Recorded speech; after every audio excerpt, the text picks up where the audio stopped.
Hi, welcome to food traveller. നമ്മൾ ഇന്ന് പരിചയപ്പെടാൻ പോകുന്നത് ഒരു വ്യത്യസ്ത മേഖലയിൽ ജോലി ചെയ്യുന്ന അല്ലെങ്കിൽ തൻ്റെ പാഷൻ ജോലിയാക്കി മാറ്റിയ ഒരു വ്യക്തിയാണ്. അദ്ദേഹം എൻ്റെ നാട്ടുകാരനാണ്, എൻ്റെ കൂട്ടുകാരനാണ്. അതിനപ്പുറം അദ്ദേഹം ഒരു റൈഡറാണ്. നമുക്ക് പരിചയപ്പെടാം. ഇർഫാൻ ട്രയൽസ്.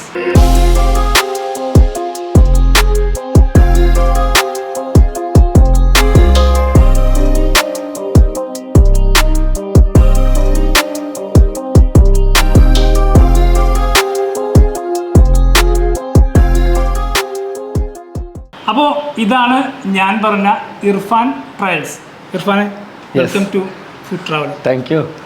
അപ്പോൾ ഇർഫാനോട് നമുക്ക് കുറച്ച് ഡീറ്റെയിൽ ആയിട്ട് ചോദിക്കാം ഇതിനെപ്പറ്റി. നമ്മൾ ഇത്തരം പടങ്ങളൊക്കെ സിനിമയിലൊക്കെ മാത്രമേ കണ്ടിട്ടുള്ളൂ, പക്ഷെ അത് നമ്മുടെ നാട്ടിലും ഉണ്ട്. അപ്പോൾ അതൊക്കെ ഒന്ന് പരിചയപ്പെടുത്തുന്നുണ്ട്. ഇർഫാൻ, എത്ര വർഷമായിപ്പോൾ ഇത് തുടങ്ങിയിട്ട്, നിൻ്റെ ഈ ഒരു ജേണി, ഇത് റൈഡർ ജേണി തുടങ്ങിയിട്ട് ഇപ്പോൾ എത്ര നാളായി? ഞാൻ കഴിഞ്ഞൊരു 8 വർഷമായിട്ട് ഈ ഫീൽഡിലുണ്ട്. നമ്മൾ റൈഡൊക്കെ പോയി തുടങ്ങിയ പരിപാടിയാണ്. ഇപ്പോൾ എന്താ പറയുക, ഞാൻ സ്റ്റോക്ക് മാർക്കറ്റിൽ വർക്ക് ചെയ്യായിരുന്നു. അപ്പോൾ അതൊക്കെ കംപ്ലീറ്റ്ലി വിട്ടിട്ട് ഇപ്പോൾ കംപ്ലീറ്റ്ലി മോട്ടോർ സ്പോർട്സിലാണ് ഇപ്പോൾ ഉള്ളത്. ഓക്കെ, എങ്ങനെയാണ് വീട്ടുകാരുടെയൊക്കെ സപ്പോർട്ട്? എങ്ങനെയുണ്ട്? വീട്ടുകാരുടെ സപ്പോർട്ടൊന്നും അങ്ങനെ പൂർണ്ണമായിട്ടില്ല. കാരണം അറിയാലോ, ബൈക്കായ പരിപാടി ഏറ്റവും അഡ്വഞ്ചറസ് ആയിട്ടുള്ള ഒരു സ്പോർട്സ് ആണ് ഈ ഒരു മോട്ടോർ സ്പോർട്സ് എന്നുള്ളത്. അതുപോലെ തന്നെ ഏറ്റവും എക്സ്പെൻസീവ് ആയിട്ടുള്ള ഒരു സ്പോർട്ട് കൂടെയാണ്. അപ്പോൾ അതുകൊണ്ട് ഇതിൽ നിന്ന് പോവാന്നുള്ളത് എല്ലാവർക്കും പെട്ടെന്ന് പറ്റുന്നതല്ല. സ്ട്രഗിളിങ് ഉണ്ട്. നമ്മൾ ആ സ്ട്രഗിളിംഗ് ഒക്കെ ഇങ്ങനെ എന്താ പറയുക തരണം ചെയ്ത് മുന്നോട്ട് പോയിക്കൊണ്ടിരിക്കുകയാണ്. ഇതുവരെ ദൈവം സഹായിച്ച് വരെ പ്രശ്നങ്ങളൊന്നും ഇല്ലാതെ പോകുന്നു. പക്ഷേ ഇതിൻ്റെ ഇടയിൽ നമുക്ക് പല ഇഞ്ചുറീസും കാര്യങ്ങളൊക്കെ സംഭവിക്കാറുണ്ട്. പക്ഷേ ഇപ്പോൾ അങ്ങനെ മുന്നോട്ട് പോയിക്കൊണ്ടിരിക്കുകയാണ്. വീട്ടുകാരങ്ങനെ ഇപ്പോഴും പൂർണ്ണമായ സപ്പോർട്ടൊന്നും ഇല്ല. ഇപ്പോഴും വീട്ടുകാർക്ക് പേടിയും കാര്യങ്ങളൊക്കെയാണ് നമ്മളിതിൽ പോകുന്നുണ്ട്. ഇപ്പോൾ ഇത്ര വർഷമായല്ലോ, അപ്പോൾ ഈ ഒരു ബ്രാൻഡ് കൊളാബറേഷനൊക്കെ ചെയ്തിട്ടുണ്ടോ? എങ്ങനെയാണ്? ഉണ്ട്. ഞാൻ കുറേ അധികം മെയിൻ ബ്രാൻഡുകളൊക്കെ ആയിട്ട് കൊളാബറേഷൻ ചെയ്തിട്ടുണ്ട്. ഇപ്പോൾ ഞാൻ ഇട്ടേക്കുന്നത് ഇതും BMC എന്ന് പറയുന്നത് BMC എയർ ഫിൽറ്റർ വേൾഡിൽ ഉള്ളൊരു മെയിൻ ബ്രാൻഡാണ്. ആ ബ്രാൻഡായിട്ട് ഞാൻ കൊളാബറേഷൻ ചെയ്യുന്നുണ്ട്. അങ്ങനെ വേറെയും പല ബ്രാൻഡുകളൊക്കെ ആയിട്ട് കൊളാബറേഷൻ ഉണ്ട്. അതൊക്കെ കൊണ്ട് തന്നെയാണ് നമുക്ക് ഈ ഒരു ഫീൽഡിൽ നിന്ന് പോകാൻ പറ്റുന്നത്. ഓക്കെ. അതുപോലെ തന്നെ ഇപ്പോൾ ഈ മറ്റു സ്ഥലങ്ങളിൽ പോയി ഡ്രൈവ് ചെയ്തിട്ടുണ്ടാവുമല്ലോ, റൈഡ് ചെയ്തിട്ടുണ്ടാവുമല്ലോ. അപ്പോൾ ഏതൊക്കെ സ്ഥലങ്ങളിൽ പോയിട്ടുണ്ട്? ഞാനിപ്പോൾ ഓൾമോസ്റ്റ് ഇന്ത്യക്ക് ഇപ്പോൾ കേരളത്തിലാണ് നമ്മൾ കൂടുതൽ പരിപാടി. പിന്നെ കേരളത്തിന് വെളിയിലാണെന്നുണ്ടെങ്കിലും കുറച്ചധികം സ്ഥലങ്ങളിലൊക്കെ പോയിട്ടുണ്ട്. പിന്നെ ഇന്ത്യക്ക് വെളിയിലും പോയി ചെയ്തിട്ടുണ്ട്. ഇപ്പോൾ റീസെൻ്റ്ലി ഞാൻ ഇന്തോനേഷ്യ പോയിട്ടുണ്ടായിരുന്നു. അതിന് മുമ്പ് ദുബായ് പോയി ചെയ്തിട്ടുണ്ട്. അപ്പോൾ അങ്ങനെയുള്ള പരിപാടികളൊക്കെ ഇതിൽ നിന്ന് കിട്ടിയ ഓപ്പർച്യൂണിറ്റികളാണ്.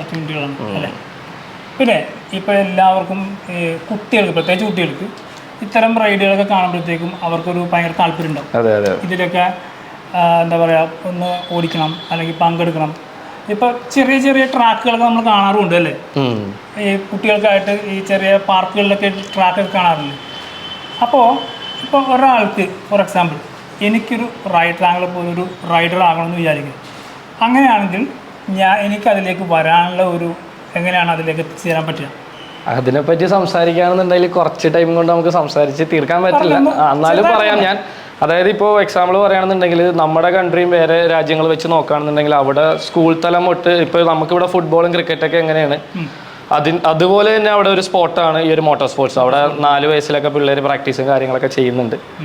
അപ്പോൾ പിന്നെ നമ്മുടെ ഇവിടെ നാട്ടിൽ വെച്ച് നോക്കുകയാണെന്നുണ്ടെങ്കിൽ ഇവൻ നമ്മുടെ ആളുകളൊക്കെ വണ്ടി ഓടിച്ച് തുടങ്ങുന്നത് 18 വയസ്സ് ശേഷമാണ്. അങ്ങനെയാണ് നമ്മുടെ ഒരു കൾച്ചർ പോകുന്നത്. പക്ഷേ ഒരു FMSC, അതായത് ഞങ്ങളുടെ റേസിൻ്റെ ഒരു അഡ്മിനിസ്ട്രേഷൻ ഉണ്ട്. അതിൻ്റെ അണ്ടറിൽ വരുമ്പോഴത്തേക്കും നമുക്കൊരു 15 വയസ്സ് തൊട്ട് തന്നെ വണ്ടി ഓടിക്കാം. FMSC ലൈസൻസ്, അതായത് റോട്ടിലല്ല, ട്രാക്കിൽ നമുക്ക് വണ്ടി ഓടിക്കാം. ട്രാക്കിൽ വണ്ടി ഓടിക്കണമെന്നുണ്ടെങ്കിൽ നമുക്ക് 18 വയസ്സ് ആവേണ്ട ആവശ്യമില്ല. പക്ഷേ അതിനും കുറച്ച് റൂൾസ് ആൻഡ് റെഗുലേഷൻസ് ഒക്കെ ഉണ്ട്. പേരൻസിൻ്റെ അപ്രൂവലും കാര്യങ്ങളൊക്കെ ഇല്ലാണ്ട് നമുക്ക് ചെയ്യാൻ പറ്റില്ല. പിന്നെ നമ്മുടെ നാട്ടിൽ ഇപ്പോൾ കണ്ടുവരുന്നതെന്ന് വെച്ച് കഴിഞ്ഞാൽ എല്ലാവരും എന്താ പറയുക, ഈ ബൈക്ക് ഇപ്പോൾ മോട്ടോർ സൈക്കിൾ എന്ന് പറയുന്നത് അവരുടെ ആവശ്യങ്ങൾക്ക് വേണ്ടി മാത്രം യൂസ് ചെയ്യാൻ വേണ്ടിയിട്ടാണ് ഉപയോഗിക്കുന്നത് കൂടുതൽ ആളുകൾ. അതുകൊണ്ട് തന്നെ നമ്മളിപ്പോൾ ഒരു ലൈസൻസ് എടുക്കണമെങ്കിൽ പോലും ജസ്റ്റ് ആ ഒരു ടെസ്റ്റ് പാസ്സാവാൻ വേണ്ടിയിട്ടാണ് നമ്മൾ ലൈസൻസ് എടുത്തിട്ട് വണ്ടി ഓടിക്കുന്നത്. എന്താണ് ആ ഒരു ബൈക്ക് കൊണ്ടുള്ള പർപ്പസ്, അങ്ങനെയുള്ള കാര്യങ്ങളൊന്നും ആർക്കും അറിയില്ല. എങ്ങനെ ഒരു പ്രോപ്പറായിട്ട് റൈഡ് ചെയ്യണം, ഒരു എഫിഷ്യൻ്റ് ആയിട്ടൊരു റൈഡ്, സേഫ് ആയിട്ട് റൈഡ് ചെയ്യണമെന്നുള്ളത് ആളുകൾക്ക് അറിയില്ല. ആളുകൾ എങ്ങനെയും ടെസ്റ്റ് പാസ്സാവാൻ വേണ്ടിയിട്ട് എല്ലാവരും പോയി വണ്ടി ഓടിക്കാൻ പഠിക്കുന്നു. ആ പഠിച്ച സാധനം തന്നെ ഇപ്പോൾ എക്സാമ്പിൾ പറയുകയാണെങ്കിൽ നമ്മളിപ്പോൾ അവിടെ പഠിച്ച വണ്ടിയൊക്കെ ഇപ്പോൾ MIT-ലൊക്കെയാണ് നമ്മൾ പഠിച്ചത്. ആ വണ്ടി ഓടിച്ച് ലൈസൻസ് എടുത്ത ആൾ പെട്ടെന്ന് പോയിട്ട് ഡ്യൂക്കൊക്കെ എടുത്ത് ഓടിക്കുമ്പോഴത്തേക്കുള്ള ഡിഫറൻസ് അറിയാലോ. ഡ്യൂക്കിനൊക്കെ ആ ചീത്തപ്പേരൊക്കെ തന്നെ വന്നത് ആ വിഷയം അതാണ്. അപ്പം നമ്മുടെ കുറച്ച് സ്ട്രാറ്റജിയും പരിപാടികളൊക്കെ മാറ്റി വരികയാണെന്നുണ്ടെങ്കിൽ ഇപ്പോൾ നമ്മളത് ചെയ്യുന്നുണ്ട്. എനിക്കിപ്പോൾ ഒരു അക്കാഡമി ഉണ്ട്, ട്രയൽസ് മോട്ടോ എന്ന് പറഞ്ഞിട്ട് അക്കാഡമി ഉണ്ട്. എനിക്ക് 5 വയസ്സ് തൊട്ടുള്ള സ്റ്റുഡൻസ് ഒരു 60 വയസ്സ് വരെയുള്ള ആളുകളുണ്ട്. അപ്പോൾ അതിൻ്റെയാണ് ഈ ചെറിയ ബൈക്സ് ഒക്കെ കാണുന്നത്. അപ്പോൾ അവരെയൊക്കെ നമ്മളിപ്പോൾ എന്താ പറയുക, പിള്ളേർ നമുക്ക് വെക്കേഷൻ ടൈമിലൊക്കെ നമുക്ക് അക്കാഡമി റൺ ചെയ്ത് നമുക്ക് എപ്പോഴും ഉണ്ട്, വീക്കെൻഡ്സ് എപ്പോഴും ട്രെയിനിങ് കാര്യങ്ങളുണ്ട്. പക്ഷേ കുട്ടികൾക്ക് ഇപ്പോൾ വെക്കേഷൻ ടൈമിലാണ് പാരൻസ് കൊണ്ടുവരാറ്. അപ്പോൾ നമ്മുടെ നാട്ടിലും ആ ഒരു മാറ്റം വരുന്നുണ്ട്. അപ്പോൾ ഒരു റൈഡർ എന്താ പറയുക, ഒരു പ്രൊഫഷണൽ റൈഡിങ്ങിലേക്ക് വരണമെന്നുണ്ടെങ്കിൽ ഫസ്റ്റ് ഓഫ് ഓൾ നമുക്കൊരു പ്രോപ്പർ ട്രെയിനിങ് നമുക്ക് ഉണ്ടായിരിക്കണം. മീൻസ് ഞാൻ തുടങ്ങിയത് സത്യം പറഞ്ഞാൽ പ്രോപ്പർ ട്രെയിനിങ്ങിലൊന്നും അല്ല, പക്ഷെ നമ്മൾ ഇതിനോടുള്ളൊരു പാഷൻ കൊണ്ട് ഇതിൻ്റെ പുറകിൽ നടന്ന് കാര്യങ്ങൾ മനസ്സിലാക്കി പല ആളുകളെയും കണക്ട് ചെയ്ത് പിന്നെ നമ്മുടെ ഓൺലൈൻ ഇതൊക്കെ യൂസ് ചെയ്തിട്ടൊക്കെ പഠിച്ചെടുത്തതാണ്. അപ്പോൾ ഇപ്പം നമ്മുടെ നാട്ടിൽ ഒരുപാട് അക്കാഡമികളും കാര്യങ്ങളൊക്കെ നമ്മുടെ ഇന്ത്യയിൽ അവൈലബിൾ ആണ്. അപ്പോൾ അതിൽ നിന്ന് നമുക്ക് കുറേ കാര്യങ്ങൾ പഠിക്കാൻ പറ്റും. എൻട്രി ലെവലോട്ടുള്ള ട്രെയിനിങ്ങുകളുണ്ട്. നമുക്ക് മാസ്റ്റർ ഓഫ് ബേസിക്സ് എന്നൊക്കെ പറഞ്ഞിട്ട് നമുക്ക് വണ്ടിയിൽ കയറുന്നതിന് മുമ്പ് തൊട്ട് എന്ത് ചെയ്യണമെന്നുള്ളത് തൊട്ടുള്ള ബേസിക് ട്രെയിനിങ്ങൾ നമ്മൾ കൊടുക്കുന്നുണ്ട്. അത് ലെവൽ 1 ആയിട്ട് ലെവൽ 2 ആയിട്ടൊക്കെ നമുക്ക് അഡ്വാൻസ്ഡ് ആയിട്ട് അങ്ങനെ രീതിയിൽ മാറുന്നുണ്ട്.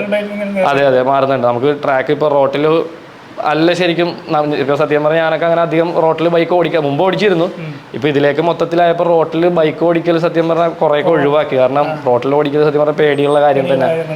നമ്മള് റോട്ടിൽ ഓടിക്കാം. കാരണം റോട്ടിൽ ഓടിക്കുമ്പോഴത്തേക്കും നമ്മുടെ ഓപ്പോസിറ്റ് തന്നെ ആളുടെയും കൂടെ മൈൻഡ് സെറ്റ് നമ്മൾ അതെ. അപ്പൊ അങ്ങനെ കുറെ പ്രശ്നങ്ങളുണ്ട് നമ്മുടെ നാട്ടിൽ. പക്ഷെ അത് വരും, ഇതിൽ മാറും എന്ന് പ്രതീക്ഷിക്കാം. ഒരുപാട് മാറ്റങ്ങളുണ്ട്. ഇപ്പൊ നമ്മുടെ ഗവൺമെന്റ് സൈഡിൽ നിന്നൊക്കെ ആണെങ്കിലും പുതിയ സപ്പോർട്ടുകളൊക്കെ മോട്ടോർ സ്പോർട്സിൽ വരുന്നുണ്ട്. ഈ ഒരു സ്പോർട്ടിന് ആളുകൾ അങ്ങനെ മൊത്തത്തിൽ അപ്രൂവ് എന്താ പറയാ, സൊസൈറ്റി അപ്രൂവ് ചെയ്തിട്ടില്ല. അതുപോലെ തന്നെ ഇപ്പൊ ഒരു ലീഗലി നോക്കുകയാണെങ്കിലും മൊത്തത്തിൽ നമുക്കൊരു അപ്രൂവ് കിട്ടിയിട്ടില്ല. ഇല്ല മീൻസ് നല്ല ആരെങ്കിലും ഒക്കെ ടോപ്പ് ലെവലിലേക്ക് പോവാണെന്നുണ്ടെങ്കിൽ അവർക്ക് കിട്ടും. പക്ഷെ അവരുടെ ബാക്കിൽ എന്താ അവർ എത്ര സ്ട്രഗിൾ ചെയ്ത് അതൊന്നും ആരും കാണുന്നില്ല. എല്ലാ സ്പോർട്സും പോലെയൊക്കെ തന്നെയാണ് ഇപ്പോ. പക്ഷെ അതെ. അപ്പൊ ഇതില് നിന്ന് പോവാന്നുള്ളത് ഭയങ്കര സ്ട്രഗിൾ ആയിട്ടുള്ള കാര്യമാണ്. ഇപ്പൊ ഇത്തരം ബൈക്കൊക്കെ നല്ലൊരു എമൗണ്ട് ആവില്ലേ? ആവും.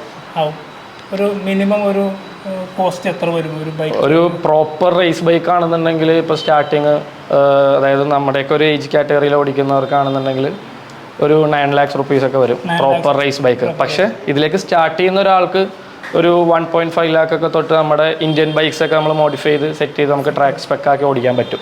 നമ്മളൊക്കെ അങ്ങനെ ചെയ്തു തുടങ്ങിയതാണ്. എല്ലാവർക്കും ഈ 9 lakhs ഒരു അഫോർഡബിൾ അല്ല. അപ്പോൾ അതുകൊണ്ട് നമുക്ക് ഇന്ത്യൻ ബൈക്സിലൊക്കെ നമ്മൾ അതിൻ്റെതായ മോഡിഫിക്കേഷൻ ചെയ്തിട്ട് നമ്മൾ ഓടിക്കും, ട്രാക്കിൽ ഓടിക്കും. നമ്മളൊരിക്കലും ഇത് ഒരിക്കലും റോഡുമായിട്ട് സംബന്ധിച്ചിട്ടുള്ളതല്ല. ആ ബൈക്സ് ഒന്നും നമുക്ക് റോഡ് ലീഗലും ആയിരിക്കില്ല. നമ്മൾ റോഡിൽ ഓടിക്കുകയില്ല. ഓടിക്കുന്നവരെ നമ്മൾ കൂട്ടത്തിൽ അങ്ങനെ കൂട്ടാറുമില്ല. ഇല്ല. അപ്പോൾ ഇതാണ് ഞാൻ പറഞ്ഞ ഇർഫാൻ ഇനി ട്രാക്കിൽ ഇനിയും ഒരുപാട് മുന്നേറാൻ സാധിക്കട്ടെ എന്ന് പ്രാർത്ഥിക്കുന്നു. ഒപ്പം എല്ലാവിധ സപ്പോർട്ടും ഉണ്ട്. ഇർഫാന്റെ നമ്പർ ഞാൻ താഴെ കൊടുത്തോ. ഇതാണ് ഇർഫാൻ. ട്രെയിനിങ് ഒക്കെ വേണ്ട ആളുകൾക്ക് ഇതുമായി ബന്ധപ്പെട്ട് എന്ത് സംശയം ഉണ്ടെങ്കിലും നിങ്ങൾക്ക് ട്രെയിനിങ്ങോ എന്ത് ആവശ്യങ്ങളുണ്ടെങ്കിലും ഇർഫാനെ വിളിക്കാവുന്നതാണ്.